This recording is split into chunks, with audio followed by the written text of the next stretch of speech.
Okay, well, as you know, Bec, we're all about helping business owners and teams thrive in business without the burnout. I love So that. what we would really love to ask you with this lens of marketing, where it feels like as a business owner, we have so much to consider in marketing. There's social media, there's email marketing, there's SEO, there's just like LinkedIn, there's just like so many kind of touch points that we need to be tapping into in order to be able to be seen by our potential clients and stay in touch with our clients. What is it that you would say is the best advice to someone to not burn out whilst in the process of trying to figure out how to do their marketing? Yeah, I totally hear you with this because I think one of the main things people come to me for when like they sit down with me is it's like, I just don't know where to start and what should I be following? There's just so much I could be doing. And it's entirely true. There is so many elements to marketing now. Like, back when I started, digital marketing was only a new thing. That's sort of telling my age, but it's, now there's so many different social media channels and there's email marketing and there's, should I be making lead magnets and should I have a podcast? Should I be on YouTube? Like, what the hell should I be doing? Should I be doing Facebook ads? There's just so many things and it is entirely overwhelming. I have no doubt that even for me as a marketer, like, trying to stay on top of all of these things, it is totally overwhelming. And I think the number one tip that I would say for any business owner out there is it comes back to, what are you selling? Like, are you a service? Are you a product? Like, what are you putting into the market? And who are you trying to attract? Because instantly, and I remember you guys, like, we all had a conversation about this once because you're like, Bec, like, I'm pulling my hair out about, like, what should we be doing and stuff. And the number one thing is if the person that you want to attract is not in a channel, or they're not going to be Googling for you, they're not going to be on TikTok, they're not going to be on Instagram, then don't be there. Do not spend time and energy and money, because your time is money as well, because this is how we get into burnout, because at 11 o'clock at night, we're sitting on our couch trying to create content for the day, putting into the realm of social media at 11 o'clock at night when no one else is there because everyone else is in bed, hopefully. It's the one thing I say is, like, do not spend time and energy and money in channels that are not going to help you attract clients like you want to work with. And it's okay to decide who you want to work with as well. That's really great advice. And what I love about that is that this also looks at, when you're looking at your ideal client, it is about the different marketing channels. What I'm hearing you say is you don't have to be all things to all people. You don't have to be everywhere, because also your ideal client isn't everywhere and they're not going to see you. So you're busting your guts, trying to be everywhere, putting this pressure on yourself. And it's wastage. It's a waste of time and it's a waste of message and marketing. And the other thing I think that's really important in that is that when we're working with our ideal clients and have that laser focus, that actually avoids another area of burnout, like working with the types of clients that actually aren't what we're here to serve or who we're here to serve. So there's so many different layers in that, Bec, that you share around that ideal client piece. Yeah, totally. Because I think the other thing that's really important is your clients might be everywhere, but it doesn't mean they're buying everywhere. So yeah, sure, they may be doom scrolling Instagram. I mean, most of us do it.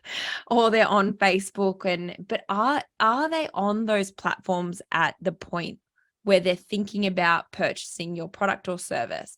And if the answer to that is no, then don't be there selling to them at that point, because you're just going to actually irritate them. Be in, like, and people would say, oh, but what about branding? People need to see you 7 times.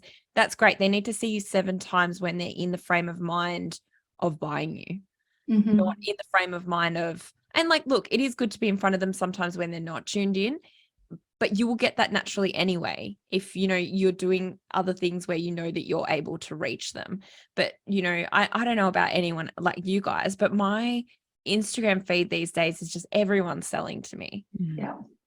Like, because I'm a business, obviously I follow a lot of businesses, I want to support a lot of businesses, and last week I was driving to training, and I was thinking, how do businesses cut through that noise? How do we stand out? How do we be different? Because there's just so many people doing the same thing in the same place. Yeah. And of course it's going to feel overwhelming. And of course it's going to feel like I can't get cut through. But the truth is that you can, if you're doing the right stuff at the right time in the right channels, and really harnessing your energy so that the content you put out there is 1,000,001%, not I can't say. Yeah. Half-appled, yes. Half-appled. And here I was like, I've got an Ethan nephew, I cannot swear. Half-appled content that is, like, you're just putting it out there for the sake of putting content out there. Because I tell you, you're better off, and there is so much study behind this now. The algorithms don't need you posting every single day. They don't need it. They don't want you there every single day. Like, sure, the platforms tell you that they do, but you can still definitely grow an audience that converts by only showing up a few times a week, but having really high quality content that they want to digest. Yeah. There's so much in what you've said, Bec, because I'm hearing that, there's almost this permission, which feels really enlightening, to say you don't have to do all the things. Like, I remember when Reels came in, and Nicky and I are like, we can't do this. Yeah, totally. I hate Reels so much. The idea of TikTok, just like, I think my kids would be horrified if I ended up on TikTok. It's like, no, Mum, you're an embarrassment. So, that's out. So, but the reality is, it just relieves so much pressure. And I think the difference between an established business that's been around for a while, you're great at what you do, you're building a team, your business is growing, is really different to the mindset of somebody who's just starting out. Because I think that I have to be everywhere is really the mindset of a new business.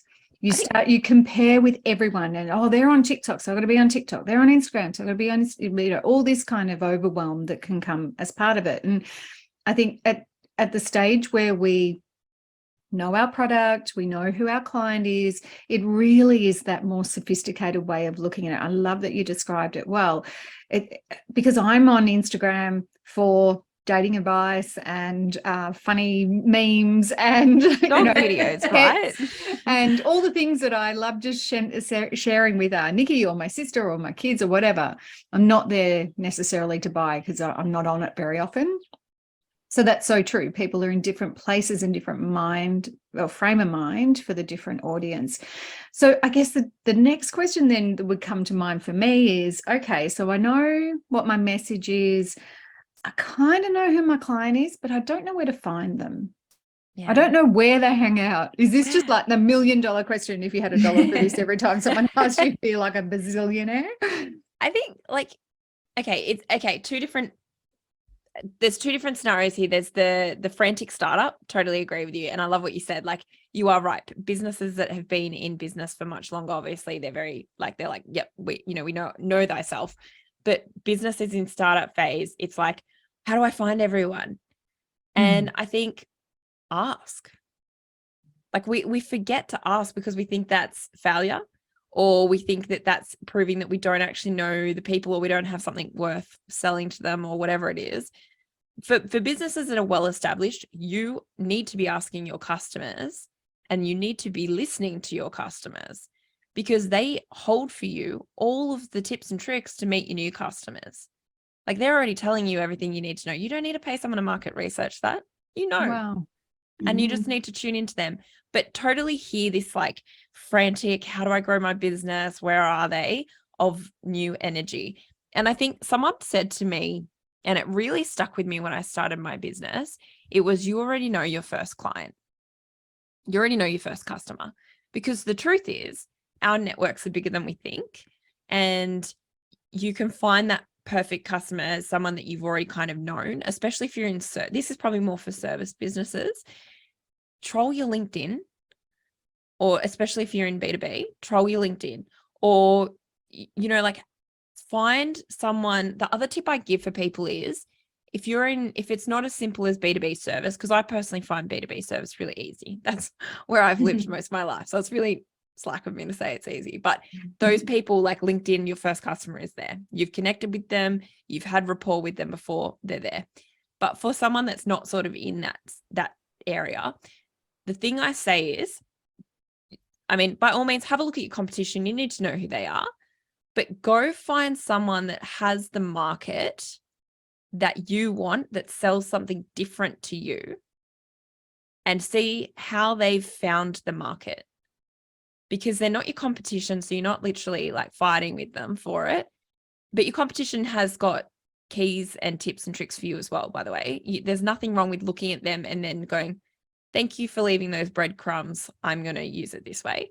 But so does someone that's after the same, because your market's not unique to your product or service. Someone else is going to be marketing a product or service to them as well that's different to yours. And those people that have successfully nailed that market, they've left breadcrumbs. You just have to be curious and go find them. I love that, the breadcrumbs. I mean, that also then lends itself to another conversation around the sales opportunity in that, connecting with them potentially. Anyway, that's a whole other sales sort of filter. We'll just bring it back. You know, Bec, we can't help ourselves, sales and marketing. But it does. You can collab with these people too, right? Yes, exactly. If they've got your market, collab with them. Yeah. They've already done the groundwork for you. Find the people out there that are servicing the same market, same segment, non-competing services. And then, beautiful. See how you can connect. I also love in this, the pattern. Actually, the approach that you're talking about is very similar, whether it's frantic startup phase or established. It's look at who you already have. If you have one client, you have somebody that you can listen to and you can see where they're hanging out and you can look at their behavior. If you have 10 clients, 20 clients, as you grow, don't get lazy with this. Actually keep checking in and seeing where your people are and where they're hanging out so that you can get in front of them. And I wonder, you know, one of the things as well that we find with the types of businesses that we work with, they're at that tipping point. You know, as Ness said, they're a bit more established, they might have a team. At what point do we need to be thinking as the business owner, okay, it's time to actually outsource, you know, this, or, you know, we were talking about insource, which obviously isn't a word, but in-house or outsource, outhouse, whatever we want to insource and outsource, you know, or get the team to do it versus, you know, actually getting a professional, whether it's a full-time employee that is working on the marketing internally or outsourcing to a professional and expertise. Because I imagine there's a lot of either I'll just do it myself, I'll tick the list and then it's not necessarily quality content, or I might get my team to do it, but what's their expertise and skills? So what are some insights around when is the right time to actually go, I need expert assistance, either, you know, externally and start outsourcing versus insourcing? I love insourcing. We're coining that. Thank you. Yes. This is a very wide question because there's so many elements to it. Marketing is a department. It is not a person. Okay. And I've just coined that today because I'm like, you know, I'm on a roll today. So maybe that's the title of the podcast. Yeah. Okay. Insourcing, marketing is a department. I like not that. A person. Because the thing about marketing is you cannot expect someone to do every element of it. So depending on where you know you need to target and what you need to focus on, you need a specialist in that area. So you sure, find an all-rounder, but it's kind of similar. Like, you wouldn't get a plumber to do what an electrician needs to do. You're just not going to do it. So don't expect marketing to be the same. We are all very different and unique. Treat us like that. We're humans. We're not robots. And well, the problem is, like, I think most people that have started out in marketing are probably all-rounders, especially if they've been in smaller businesses. So it's a great way to start out, but then find your expertise, right? Like, now hone in on it. So if you're looking to grow SEO, you need an SEO specialist. Outsource that tomorrow. Like, don't be trying to do that in-house. And yes, it's expensive. And yes, it's a long Set the expectation. If it's website development, yes, outsource it. Don't do these things that require very highly skilled people and people that have incredible experience and they're studying constantly. Don't expect someone internally that's never done it before to just be able to pick that up and run with it, or train them if you're going to. With like the social media and the content side of things, I definitely think that there's a few ways you can do this, right? I started out as a receptionist doing the marketing. So I'm all for companies doing that. What I wish I'd had different was a mentor or a coach or someone to help me. I went and sorted out my own study. But I think as a business, if you're insourcing, make sure You're you there now. support your team. Because let me tell you, if you develop them and you grow them, they're going to be so damn passionate that like you're going to end up with the best marketer you could ask for. And they haven't done a degree. They haven't come from some big agency. If you've got people in your team that are showing interest in this, that want to, and also ask the question, do you want to grow and develop in this space? Let's go find your marketing coach or marketing mentor. There's plenty of them out there. I do it. Yeah. Plug. Bec Chappell. What's your website again? Show notes. Check the show notes. But the other thing is also like, with that as well, it could be a case of you work with a strategist and you build a strategy and then the person internal executes it. Or you may not have enough team or anyone in the team that wants to do it. That's fine. Don't force some poor person to do it that has no love for it. Outsource it. Because the thing with marketing is it should have a return on investment. You should see growth. Yes, it's not going to happen overnight. Set the expectation. You are looking at 3 to 6 months before you see, unless you're throwing a lot of money behind AdWords instantly, and yours is an industry where that's going to work, marketing takes time, like anything. You cannot just start posting to social media and sure, you may get an influx, be like, oh, hey, I haven't seen you for a while. And the thing is also, if you're going external, support them. So do not expect them to just pull content out of the sky. See, that was a PG version. That's great. Thank you. Well done. So like you got to support them because they're an extension to your team. Treat them that way.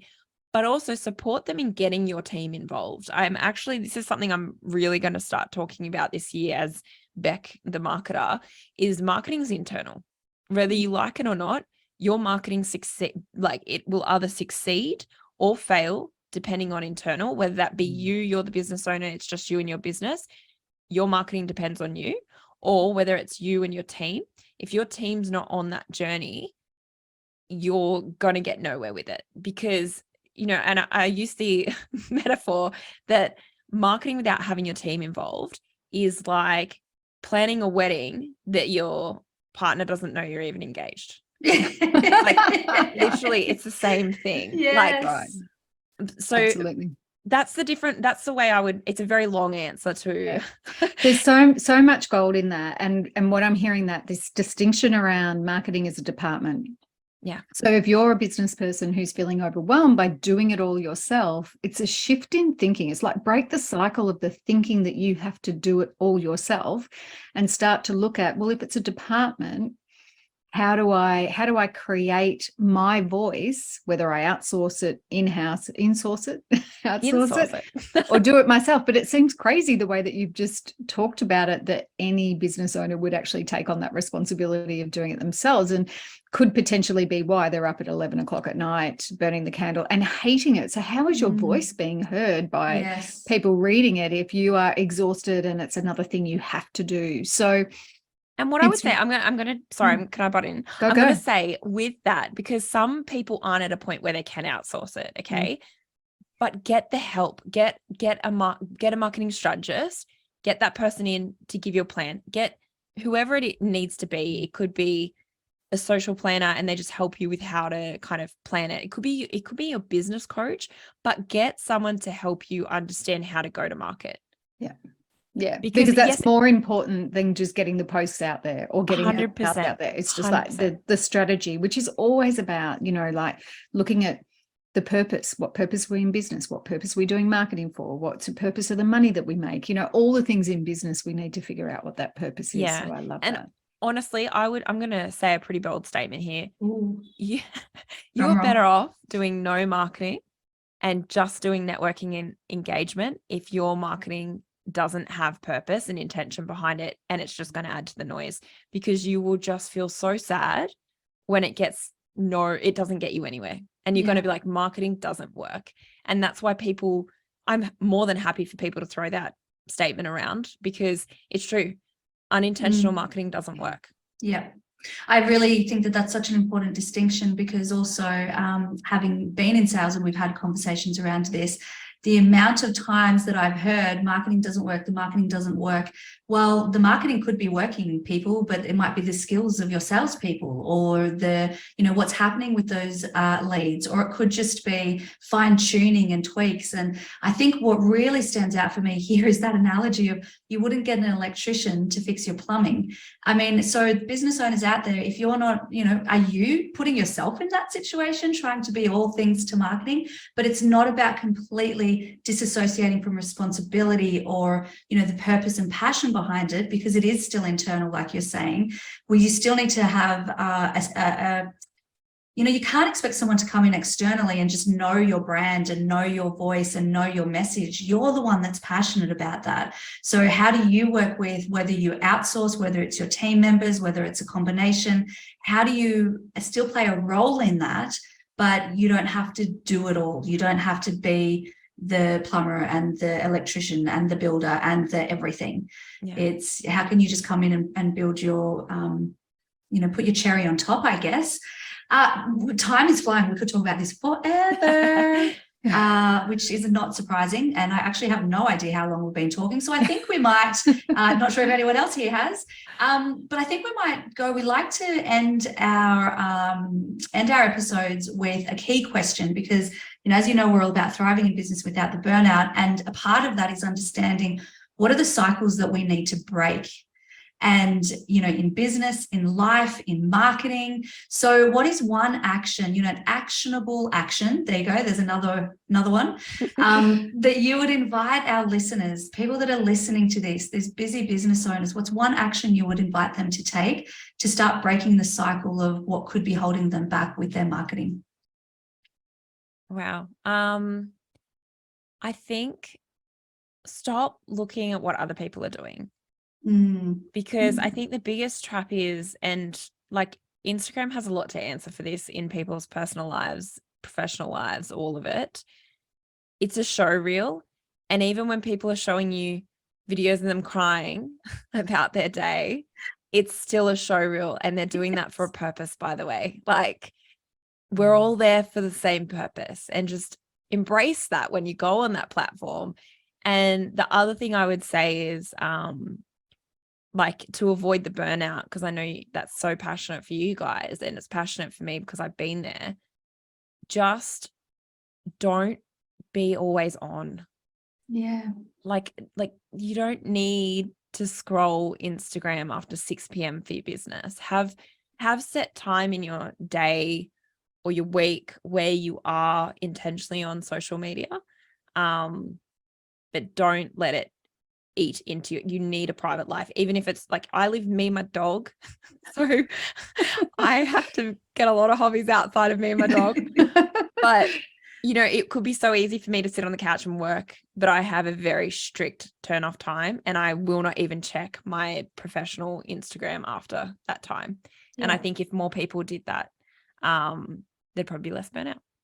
I love that. So don't get sucked in. We can have boundaries, which is something that we talk about a lot, boundaries in different areas. Have some boundaries around your time that you're spending on socials. I love that you don't even look at your, professional socials after a certain time. And that's a really easy, that's an action that people can take. Depending if it's easy will depend on their current cycles. Yes. You can actually set your phone so that it limits access. Yes.